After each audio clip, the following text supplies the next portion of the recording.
Everybody, thanks for watching. Just a quick reminder for my Merkabah Scholar Society members. Make sure you guys check your emails. Everybody should have NDAs by now. Everybody should have the welcome package. All that has been sent out. So everybody should have what they need right now. Make sure you guys use the link in the description. Go on ahead and click the register button. And make sure you guys register for Merkabah Scholar Society. And make sure you guys use a different email, as I talked about. Also, check your emails again. You guys got the initiation video. So the video has been sent out with the instructions on what's basically going on, what Merkabah Scholar Society is about. Everybody that's a part of Merkabah Scholar Society, make sure you're checking your emails. You guys got that video, so go ahead and download that video. You can watch it. If you wasn't at the first meeting, you can go ahead and watch that video, and it has all the information you guys need in that video. And then, we'll go forward. And I already sent out emails with all this information, so I'm just talking about it here to cover all my bases, how the shit goes. Sometimes we don't get emails, sometimes we don't get a lot of stuff. So I want to cover all my bases, so that's why I'm talking about it here. But rest assured, everybody that's a Merkabah Scholar Society member, you guys will get emails about everything ahead of time. You'll get SMS messages, so you'll get texts, so you can make sure you don't miss anything. So, I wanted to get into that real quick. A lot of people had questions. I sent out links to Never Pay Again members with a final opportunity to join. So if you got in, you got in. If you didn't, you didn't. So the first wave of initiates is basically up. As I said, I'll do this in 3 steps. So we're on the second stage right here. After the third one, that'll be it. It'll be up to votes from there on out. But again, I appreciate everybody inquiring about it. I appreciate everybody who's been looking forward to getting into this whole thing. As you can see on the site now, there's been some changes to Merkabah Academy, and there'll be a lot more changes moving forward. As I said, for my Merkabah Academy members, Never Pay Again members, Never Pay Again membership simply means never pay again for digital downloads. That's what that means. It doesn't mean you automatically get into Merkabah Scholar Society. It just means you don't have to pay for more videos. There's a lot of new videos coming out, so you guys will get the download link to those videos. So also for the people who didn't get into the first meeting for whatever reason, again, people had issues with the time. I'm not going to do a meeting at 9 o'clock in the morning, 9:30 in the morning. It's just not going to happen. So I figured, people will understand that I mean, at night, not 9 o'clock a.m. I know most of the people still sleep, or you get ready for work or are already at work. So there was an issue with that, but no worries. As I said, the video went out to everybody, and you guys are cool. Don't worry about it. The next meeting will be more in depth, and you guys already have your questions or what have you for that. So yeah, that's it for Merkabah Scholar Society stuff. I just want to talk about that real quick before we get into this video. More rundowns coming up. It's a lot of stuff we got to get into. A lot of people enjoyed Saturn Satan final. I told you guys. Put out the preview, but I told you guys. If you guys got the video, a few people grabbed the video I saw. So I told you how deep it was going to be. Everything came together at the end in the final. So also put out for stock market, I believe I put out already a preview, but I put out for Black Amours. If not, it's going to go out. But there's some rundowns I got to put out for people to catch up on this information. As I said, make sure you catch up, because I'm going to be ending off a lot of these series. So make sure you guys catch up. You guys will see for bookings. So everybody asks for one-on-one consultations. So you guys will see the calendar there for people to book one-on-one consultations. You can do group consultations or one-on-one consultations with me. I want to hopefully meet with everybody one-on-one just to see where you guys are at scholarly wise, and to see what questions you may need to be answered that you don't want to ask, in the group. The link in the description for Merkabah Scholar Society, as I said, I made it real easy for people, and it's multiple payment plans. Easy for you guys to get in. So again, I know a lot of people had issues with that, and a lot of people missed that first sale. Again, for the people who was in that live, that still pertains to you. I gave you guys the code to use to make sure you hit me up with that code so you can get it at that price. So just send me an email with that code, as I talked about in the live, and I'll give it to you at that price, no problem. For everybody else, the link is in the description, and make sure you guys join us. The second phase, it's going to be one more step, and then that's going to be it. So it's a lot of people already joining now. It's definitely going to be more than worth it, as you guys can see, as we talked about in the first meeting.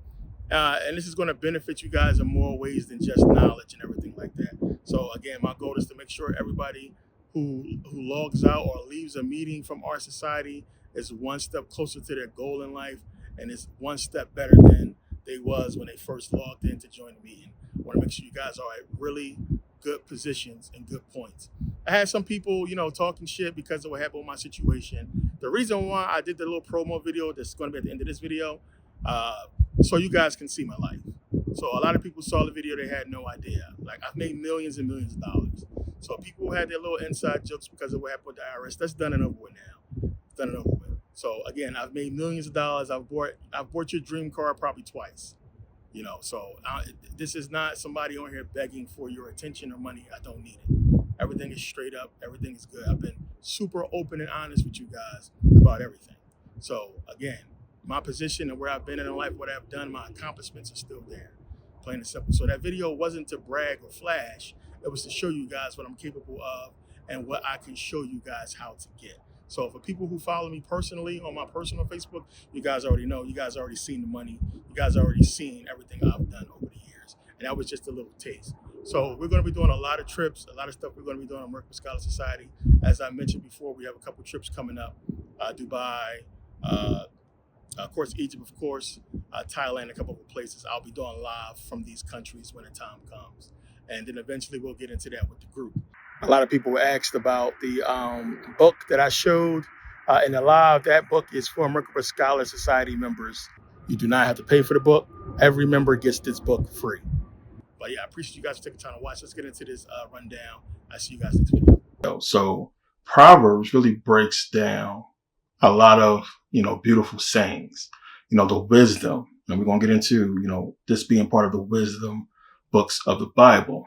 But one of the things you have to understand, when it comes to Proverbs and just in the stories of the Bible in general, if the stuff was true, they wouldn't need to put these stories in there. And that's one of the confusions that comes with the Bible, because you read a lot of these stories and people think that this is stuff that actually happened, even though the stories are poems and they're songs. So, when we get into Psalms, and we talked about that, it's poems, it's songs, actual songs, they're singing about stuff. And we know from, most songs, people sing about ideas and maybe stuff that happened in their life, but necessarily, it's not always a song that's true. So same here with Proverbs. Proverbs is giving you, a lot of advice on how to live your life and how you're supposed to live under God. But people look at it as stuff that actually happened and stuff that's real. And how do you separate it? But what gives it away in the book of Proverbs is just the many sayings and what they're getting into, because it's simple. The God of the Bible was true. You wouldn't need this stuff. It would be follow God. Everything would be right. Go against God. Things are going to go wrong. And that's going to be obvious. We shouldn't see what we've been seeing as far as evil people, doing well, rich lives, good people, poor and starving and hungry, but somehow they have favor with God. What is that? So this is what they're attempting to explain with the wisdom books, as we're going to break down. And the wisdom books is, Job, Psalms, Proverbs, the Song of Songs, Ecclesiastes.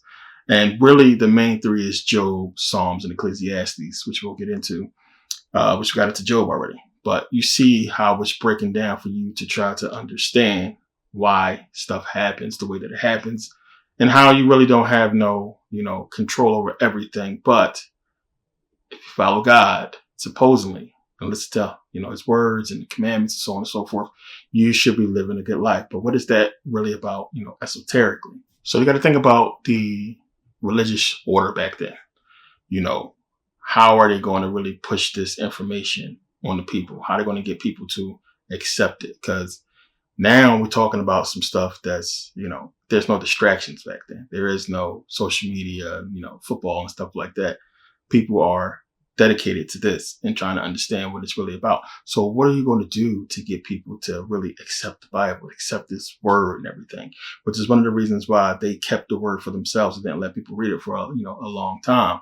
It was just this is the way, things have to be. So before, we got organized religion, biblical religion, they call people pagans. You were a pagan and you had to really know your rituals and, what was going on with nature and how stuff worked. There's no understanding of how this stuff really works for the regular people. The people with knowledge, which is why knowledge is everything, they understood. But for everybody else, it's like, okay, the gods are doing this. If we do what we're supposed to do, they're going to make sure, stuff works out. So when you get into this biblical religion, it's like, okay, the people understood that. How are we going to flip this to make them get this Bible? Because, let's keep it real. So you're telling people to go pray and stuff is going to happen for them. How long can you keep that up? Because as soon as people go and get down on their knees and they start praying for stuff and then they're not getting it, stuff is not working, the jig's up. So to combat this, they came up with the wisdom books. I just said Job and Psalms and Ecclesiastes, Proverbs, and, Song of Songs or what have you. So we in 2022, we understand bullshit. And when you start reading Psalms and when you read Job, even the story with Job and everything that happened to him, it's like, it's weird. It doesn't make sense. It doesn't fit with an all powerful God. Like, why would you do this? But with Proverbs, it's clear as day bullshit. You start reading it, you start seeing the reverse psychology kind of brainwashing of what they're trying to convey, because it's really based off fear and, the fear of God. So it says, it's real quick, chapter 1, the Proverbs of Solomon, because this is supposed to be, the wisdom of Solomon. And Solomon's supposed to be the one who wrote Proverbs, and all is supposed to be the wisdom of Solomon. We're going to get into this, of how he's supposed to be the wisest man ever, and so on and so forth. But Proverbs of Solomon, the son of David, king of Israel, to know wisdom and instruction, to perceive the words of understanding, to receive the instruction of wisdom, justice, and judgment, and equity, to give subtlety to the simple, to the young man, knowledge and discretion. A wise man will hear and will increase learning, and a man of understanding shall attain unto the wise counsels. To understand a proverb and the interpretation, the words of the wise and their dark sayings. And what do you mean dark sayings? The fear of the Lord. And listen, the fear of the Lord is the beginning of knowledge, but fools despise wisdom and instruction. And that's clear as day. This is how the beginning of their bullshit, brainwashing, understanding what it's saying here. The fear of the Lord is the beginning of knowledge. Think about that. So the fear of the Lord is the beginning of knowledge. So the fear of God, you begin to, have wisdom, knowledge, So they're going to put that out there first. It's smart for you to be scared of God. My son, hear the instruction of thy father, and forsake not the law of thy mother. For they shall be an ornament of grace unto thy head, and chains about thy neck. My son, if sinners entice thee, consent thou not. If they say, come with us, let us wait for blood. Let us lurk privately for the innocent without cause. Let us swallow them up alive as the grave, and whole as those that go down into the pit. We shall find all precious substance. We shall fill our house with spoil. Cast in thy lot among us. Let us all have one purse. My son, walk not thou in the way with them. Refrain thy foot from their path. For their feet run to evil and make haste to shed blood. So what it's quickly trying to do here is put God on that same understanding as the father and the mother. As you will obey your parents, they want you to obey God. It's the same type of thing. Parents are going to keep you from doing bad stuff. They're going to tell you, what's good, what's bad, what to stay away from, so on and so forth. It's trying to say this is what, God is trying to do for you in a spiritual way, and to basically control that urge to go do bad stuff. Because again, as I talked about, you got to think about this time. You're coming into civilization, and it's them trying to really civilize people. How are you going to keep people from killing, stealing? They have to have, some type of moral. And, if you need to survive, you got to do what you got to do. If you have to kill somebody to eat, people are going to do what they have to do back then.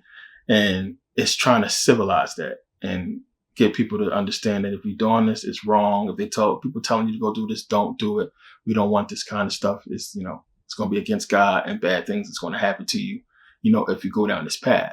So just like today, as I talk about we understand the power of movies and music, and even poems. So, if you want to tell the spread, they'll sing a song. And you go back and look at those old time movies, it's always about tales of victory and songs of, of valor and, courage and so on and so forth. People will gather around and somebody be telling a story. You play a lot of the old games, you see it's like Assassin's Creed. You'll see in Assassin's Creed and stuff like that. That's how the knowledge passed. It'd be somebody standing there telling what's going on, like the news. That's how they did it back then. But, you had songs and stories, and they understood back then how powerful that was, especially for the kids, because that's what you really want to entice to get the young to learn, what's going on. So they would just sing songs about, the Bible and God and obeying God, and it'd be poems about valor and wisdom and courage and doing the right thing. And this is how they got people to stay in check. People walk around and they singing these songs, no radios, nothing. So this is what you had to bring in. You got to think about way back then, how this stuff begins. And, it escapes us because we're not even fathoming, like, it's no radio, it's no TV. How were they entertaining each other? How was information being spread? And this was the job of a lot of people who, when it was pushing the Bible, when it's pushing religion, you went from town to town, spread the word, sang the songs, people gathered around, they listened, and you did it correctly. They got the message. And this is something that inspired a lot of people to take up the mantle and keep on praising. And then you get in an organized civilization, and then you incorporate that into the teaching of the kids. And boom, this is what they know. This is what they understand. And then it moves on. But again, you still have that whole thing of, well, wait a minute. I'm praying to this God, ain't shit happening. Now, granted, back then, it's not much to pray for. You got a roof over your head, food coming in. Cool. You might want a girl or something like that. But if you understand what they're teaching and how stuff is supposed to work, you get it. It leaves room for them to escape the bullshit. Obviously the mascot's not for grown ass men and women, but it's for the kids. And that's how we're going to teach the kids about basketball. And the mascot is going to do this and that. So personifications is the same way. With Ra, he's going to embody the sun and the aspects of the sun. So here we have in Proverbs, we have Lady Wisdom, which you have in the Gnostic text would be Sophia. And this is, for you guys who are into this, we talked about this. This is where everything starts to come together. We start to see the esoteric understanding of the Bible in detail and where they got their information from. It's beginning with Lady Wisdom. Lady Wisdom is coming to basically be the personification of God's wisdom. Think about that. So she is separate, personification of God's wisdom. And you have to look at it from the esoteric point of view. We're not going to get into Sophia. Eventually, when we get into the Gnostic Bible, we'll get into what she really represents. But we want to talk about it a little bit here. But God's wisdom. And then the more you start to read about this Lady Wisdom, you see how much she is, embodying, God. So as I talked about on YouTube, she was created before the earth. Before God created us and the planet, Lady Wisdom existed. And you have to understand esoterically what it's talking about and what Lady Wisdom is.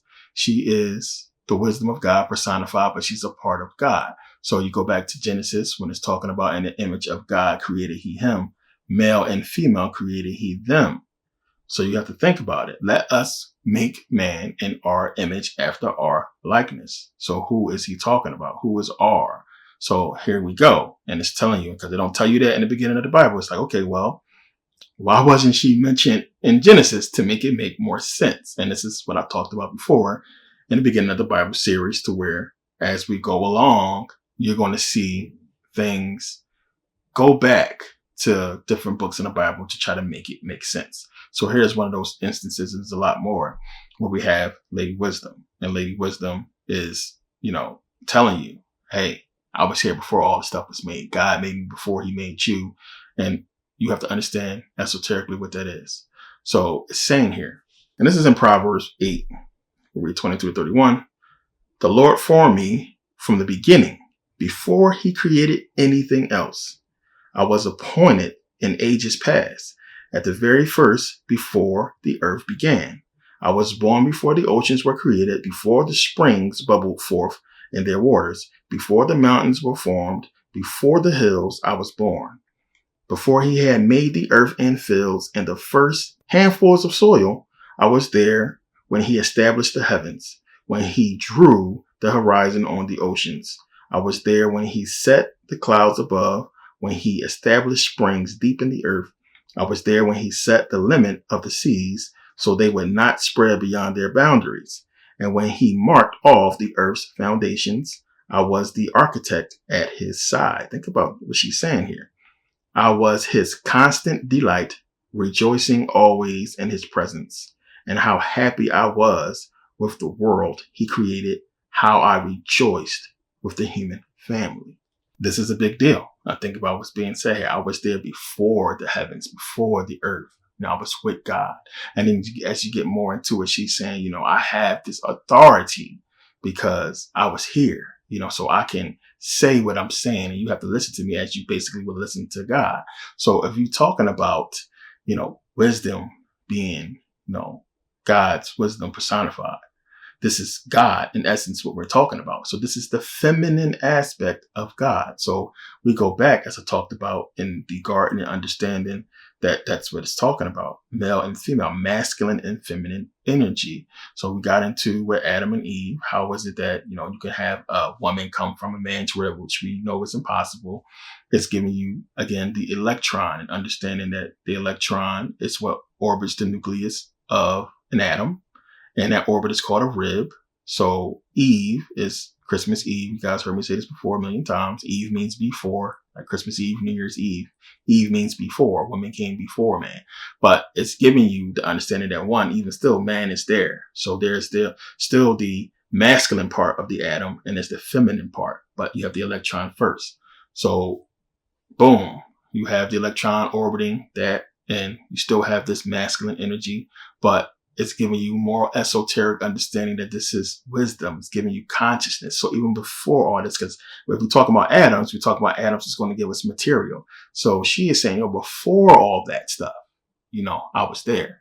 So we're talking about consciousness. So Lady Wisdom is giving you your subconscious. It's giving you your subconscious and understanding how powerful it is and where wisdom comes from. Wisdom has to deal with the prefrontal cortex in the brain.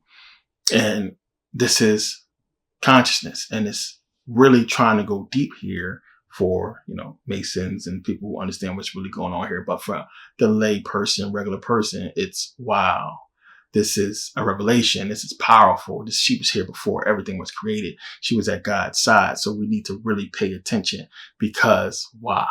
This is the biggest persuasion part of the book.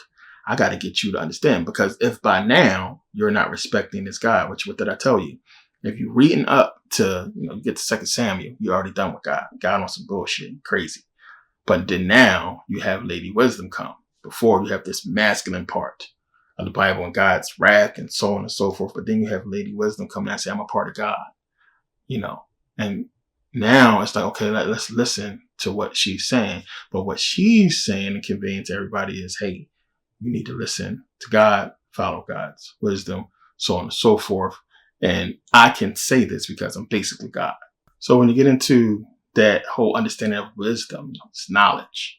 And you need wisdom. You need knowledge to do anything. You can't build a car unless you know how to do it. You can't just walk out there and say, I'm going to build me a car. You don't have the knowledge to do so.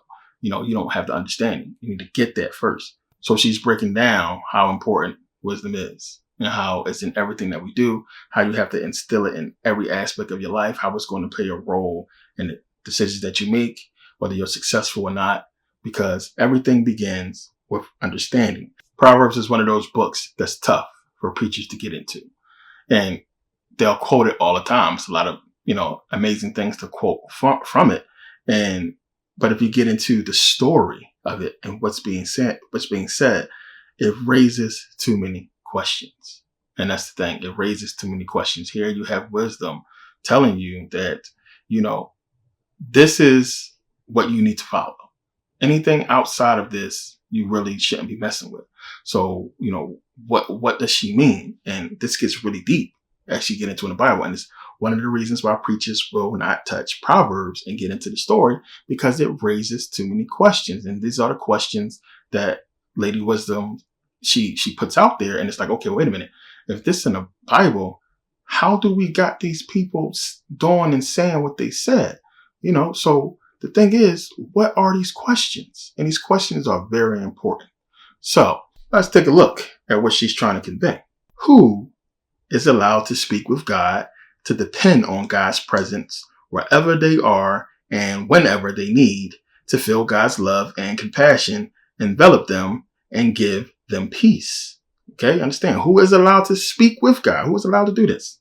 Whose face do we see when we envision God?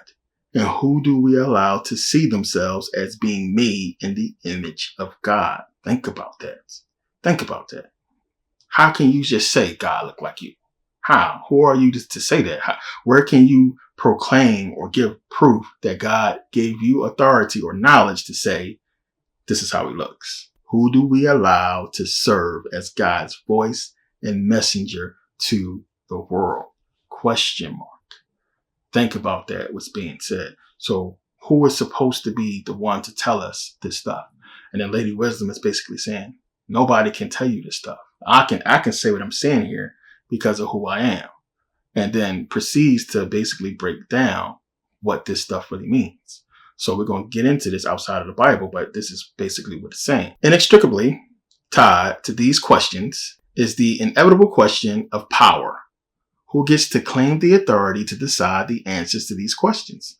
Traditionally, we've allowed certain groups to claim that authority. Groups which have conveniently aligned with those who already possess power in society. The assumptions upon which these groups based these claims were actually present within the biblical text. That God was male, that access to God in certain ritual functions was limited based on family status, and that men were granted the capacity to study the text and thus the authority to interpret its meaning. Their powers, and let me explain this real fast before I go any further. Remember, Pope, and this is what you got to think about. The Pope claims that he has all power and authority on earth, power over Jesus. Understand, he is supposed to be the go-to, the mouthpiece. You got to go to these priests, how we see in Christianity. And this is why this stuff was changed. Remember, we're talking about King James Version here. Christianity, everybody can repent and be forgiven. But Catholicism, it's like, nah, because you're talking to yourself. You're not a holy person. You're a sinner. So you're not clean and you can't talk to God anyway. So, because God don't talk to sinners. So how could you be repentant when you are, that's like a thief putting himself on trial and found himself not guilty. No, it has to be a go-between. That's why we have court. This is what Catholicism is saying. So you go to the confessional, into the little booth, and you think about it as almost like a witness stand that he's on. And then you sit there and, you have the judge right next to you. And then you right next to the judge in your little witness booth. That's kind of the same situation because somebody has to judge over you and what's going on. So you have the priest there and you tell him, you're confessing your sins. And then he's supposed to be the holy person that's clean enough to get it to God. You understand? But here you have Lady Wisdom and its breakdown saying, nah, this is not how it's supposed to be. It says their power was seen as divinely granted and was bolstered by the interpretive focus on the text, which emphasizes this perspective.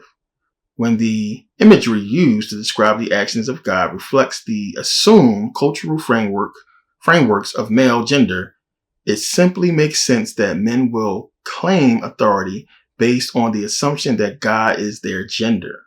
As God created all things, and as God is gendered, gender divisions are built into the fabric of the creation, absolutely immutable.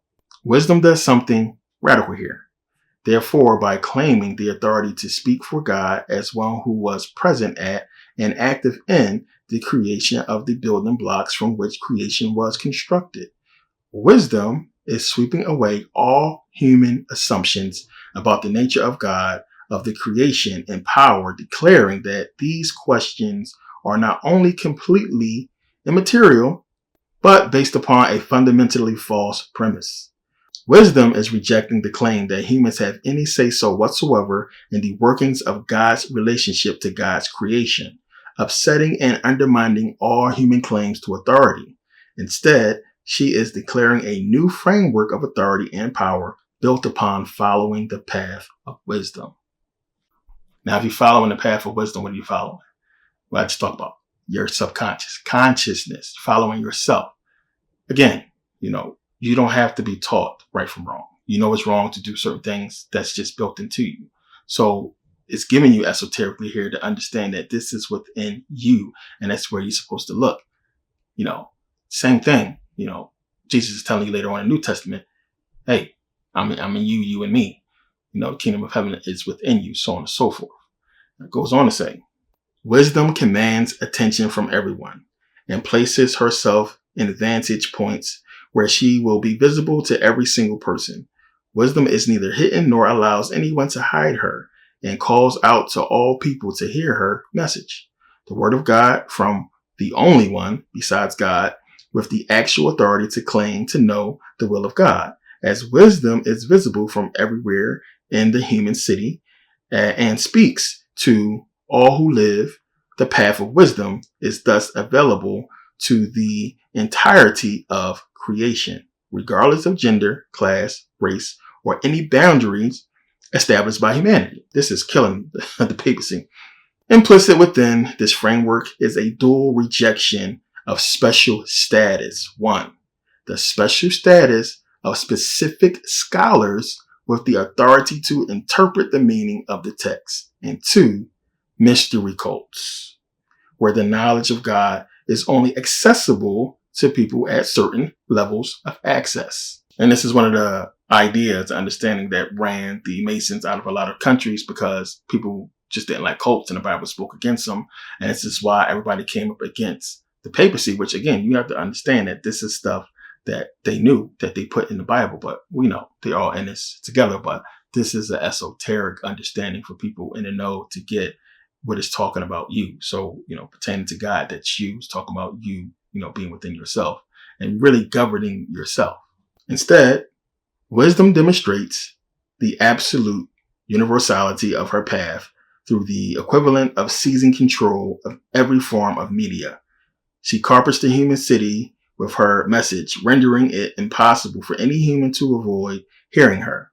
She is not only inviting the oppressed, the marginalized, and those who have been held captive by others' management of their access to God's love and word to throw off their shackles. She is dissolving those shackles by simultaneously dismissing the old order as mere puffs of air and establishing a new order built upon the irrevocable authority of the one who was God's only fellow worker from the beginning of the world.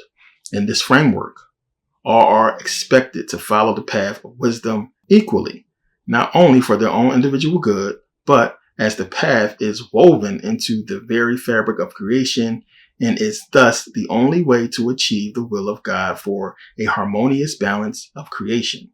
The God who wills this for creation is a God truly deserving of all honor, praise, and devotion. Now, that was amazing to just understand and read because it kills churches, which makes sense because even Jesus in the Bible didn't like preachers in churches.